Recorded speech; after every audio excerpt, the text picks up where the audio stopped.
Assalamualaikum warahmatullahi wabarakatuh. Perkenalkan nama saya Rizky Hanifah Dwiningrum dengan NIM 1704030057. Saya akan mempresentasikan hasil PowerPoint saya, mata kuliah analisis perancangan perusahaan, yang berjudul Studi Kelayakan. Pertanyaan pertama, apa kegunaan studi kelayakan?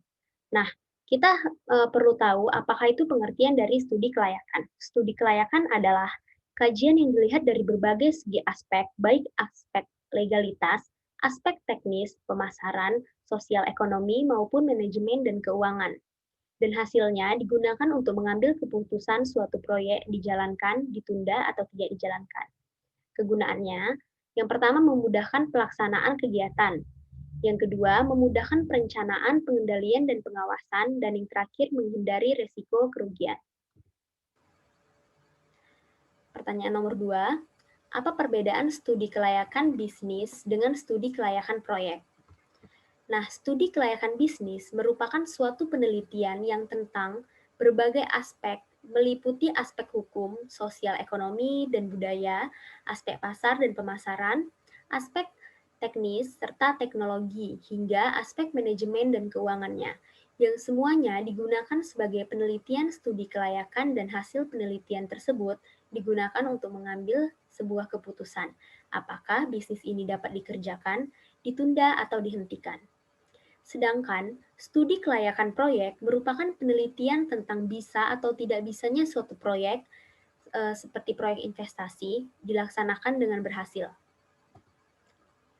Pertanyaan yang ketiga, jelaskan berbagai studi kelayakan yang ada dan beritahu manfaatnya. Yang pertama ada net present value, itu manfaatnya untuk mengetahui selisih nilai investasi dengan nilai sekarang, dengan penerimaan kas bersih pada saat yang akan datang. Yang kedua, payback period. Itu manfaatnya untuk menunjukkan waktu suatu investasi dapat kembali.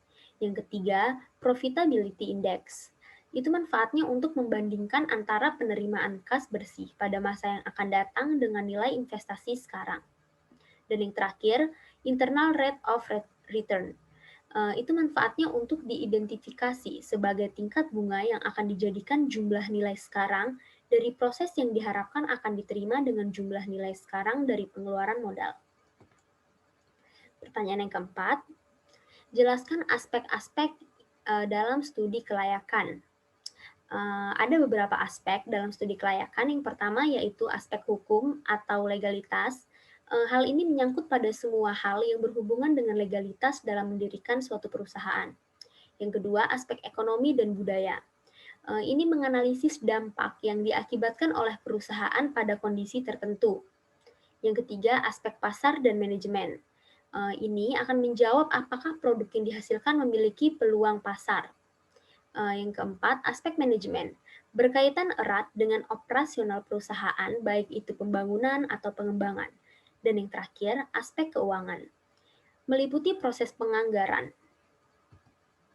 Pertanyaan terakhir, menurut saudara, pelajaran apa saja yang dapat digunakan untuk menyusun studi kelayakan? Menurut saya, ada beberapa mata kuliah di teknik industri yang bisa digunakan untuk menyusun studi kelayakan. Yang pertama ada mata kuliah analisis biaya, itu dapat membantu kita untuk membuat laporan arus kas. Yang kedua itu ada statistik industri, itu membantu kita dalam membuat regresi. Selanjutnya data mining untuk big data dan manajemen strategis untuk analisis SWOT. Selanjutnya PPC, itu peramalan atau forecasting. Dan yang terakhir perancangan sistem kerja tentang peta kerja. Terima kasih. Itu hasil presentasi dari saya. Mohon maaf jika ada salah kata.